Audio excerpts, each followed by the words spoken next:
Hello everyone, hope you're doing well. Welcome back to the Updates 1.83 dev server, and we're having a look at the SU-57B. This is a rank 3 battle rating 4.0 vehicle, and it is a new Soviet tank destroyer. You will actually find it in the tree between the SU-122 and the SU-85. It only costs 18,000 RP to research, and with this new research system it should be very simple to be able to research. What we find out of this machine is an incredibly ugly one, with a long-barreled 57mm at 4.0. Now, if you are not familiar with the ZIS-4 gun, it is the same gun that you find on the T-3457, and also very similar to what you find on the premium version of the T-3457 as well. So what you are paying for here is you have a very light casemate, but you have the same gun as a 4.3. So you're losing 0.3 of a BR in order to use this gun at a lower BR because your casemate is not a turret and it has no armor on it.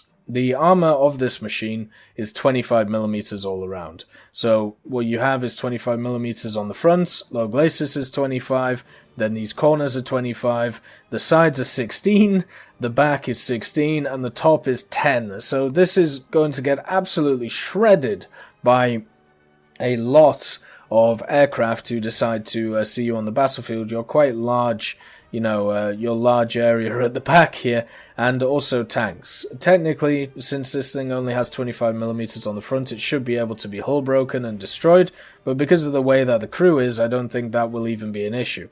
But anyway, when we look at the tracks, it does have 16mm here, 10mm each of the wheels, and a little slit of 10mm here. But if you are behind this machine and you don't have a lot of penetration, just pen this area here, or if you get bored, just pen this. It's 5mm, and you'll actually shoot and kill the cannon breach and maybe kill some crew as well. One of the most astonishing things about this SU-57B is the fact that it carries 57 rounds of ammunition. You can see it's all around the side of the machine here. You can see it behind everybody. It's just a ton of ammunition that this thing can carry. So you can at least hunker down in a very predatory spot and be able to wait for people to push on you and then take them out very quickly, because one of the nice things about this as well is the 6-second reload. And when we look at the T-3457, it has a 6.5 second reload, so I'll just make sure to check what its stock reload is without my crew in it. So without the crew, it's at 6.5, so it's still got a very good reload on the gun. You don't actually get any advantages as a tank destroyer compared to the reload of the T-3457, but overall, 6.5 is fine. It can get knocked down to, let's see, weapon reloading, can get knocked down to 5 seconds, which I think is pretty good, especially for this 57, because the 57 for the Soviets, it puts out a hell of a lot of damage, and it does this by having increased penetration over the 76mm, and this means that it can be up-tiered in a much better fashion. The engine on the SU-57B is 104 horsepower, so we're not looking at that many horses in this machine here, but because it's incredibly light at only 9.5 tons, it still has decent acceleration. It still has a lot going for it in the speed department, with 40 kilometers an hour max speed. The crew is a crew of 4, which I was incredibly surprised by when I first saw this machine, because I'm thinking, why do you first of all need a crew of 4, and second of all, how do they all fit? Well, it turns out they all fit in the first little area of this machine right here, and what that means is this is why I don't think hull break will be that much of an issue.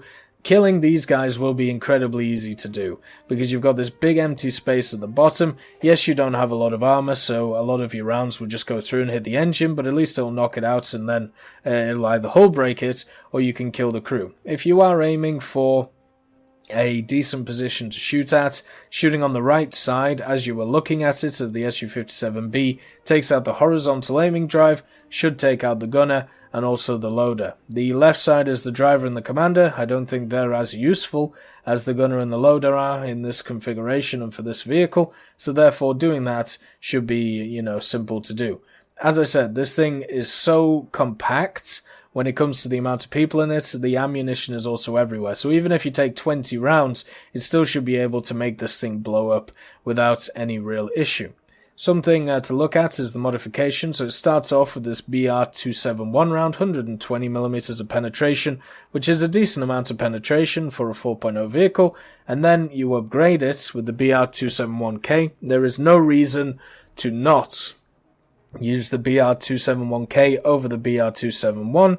It has more explosive mass, it has, the same amount of muzzle velocity, and it has more penetration. So it's just better all around, and it'll only cost you 20 silver lines to use. So if I were you personally, I would say use it. You also have the HE round, which has 220 grams of explosive mass, but just stick to the BR-271K, because that is a crazy round. This thing doesn't get artillery, it doesn't get scouting, so it pretty much is a bog standard vehicle in that regard. It would be nice if it actually got scouting. I feel like this could be on the same lines as the ASU-85 and the ASU-57 as tank destroyers, which are given an exception for the scouting role. This is the winter camouflage. It pretty much has the bog standard Soviet camouflages that you see all the time on the majority of machines, so there's nothing really to write home about here when it comes to the camos. The bicolor winter is kind of nice, as you can see, but overall this is literally just a box with a 57mm pointing out of it. I don't know how else to put it, but in all serious terms, it's a box with a 57mm. And it's actually quite low to the ground, even though it's quite chunky.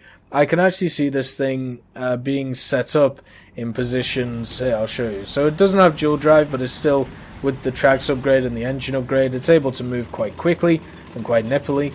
But because of the way that its gun is set up, you're not really going to be able to use a lot of carcasses to your advantage. The gun is set up quite low on the machine. Even though the gun depression is around about 6, you won't be able to, let's say, sit behind a carcass and shoot something. You'll have to shoot to the side of it, which is a bit of an issue when it comes to being trying sneaky. Because you're going to have to be sneaky with this. Anything with only 25mm of maximum armor is going to have to be kind of sneaky. The reverse on it is absolutely pitiful, so if you do have an issue, the best thing to do is to try and just turn around, unless you have to move just a little bit. As you can see, max reverse being -5. And let's just do a little bit of a speed test here. You can see that the penetration on the 57mm sometimes does mean that it will go through and not do a ton of damage, but here we go. So this is 0, 900 RPM. Looks like it gets up to around about 2600 when it feels like it. 0 to 20 in a small period of time, and then it starts to struggle. So 0 to 20 is not too bad. 20 to 30 is very, very laborious and very, very, well, just not good. And then 30 to 40, I mean, we're hitting 34 here. And that does seem quite quick, but when you compare it to a lot of the other vehicles around this BR, not so good. 35 kilometers an hour is probably the max speed that you are going to notice the most. When we talk about 35 kilometers an hour, the gun isn't that stable, not really a surprise.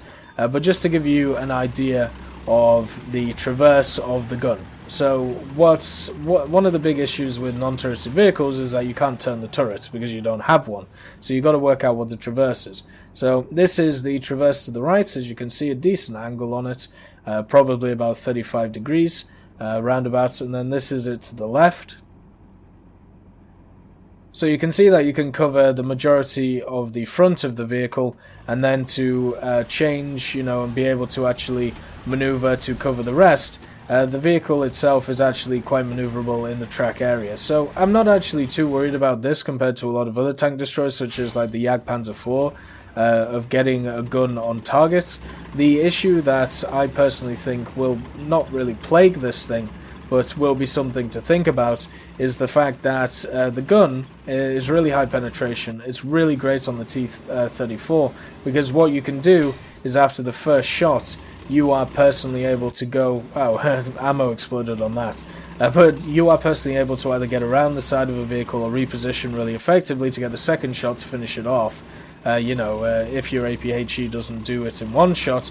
With this, the SU-57B, you can't really reposition to get a secondary shot on something.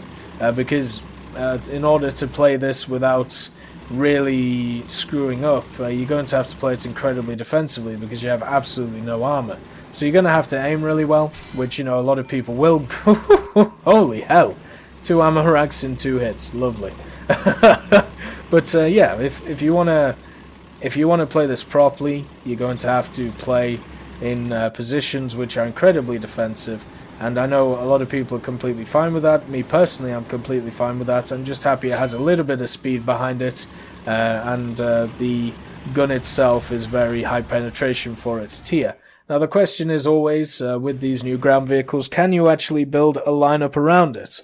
Because obviously at 4.3 you don't really want to up-tier this thing, because if you up-tier it, well, you might as well just take the T-34-57. So at 4.0, what are your options? You have a ZIS-43, and you have a T-34 ESTZ. So you do have options. You can actually create a lineup around it. When it comes to the aviation side of things, you do have the LA-5FN. You also have the Yak-9K. You can't take the Yak-9T, so you can't have it in that wonderful, crazy lineup. But there is at least a place for this SU-57. It is something that does have a place in the game. You can create a lineup around it. Will it be that good? No. Is it kind of an interesting vehicle? Yes. Hopefully we see a few in game, and hopefully we see that 57 come back after this so long and see it do really, really well. I hope you all have a wonderful day, and I'll see you next time.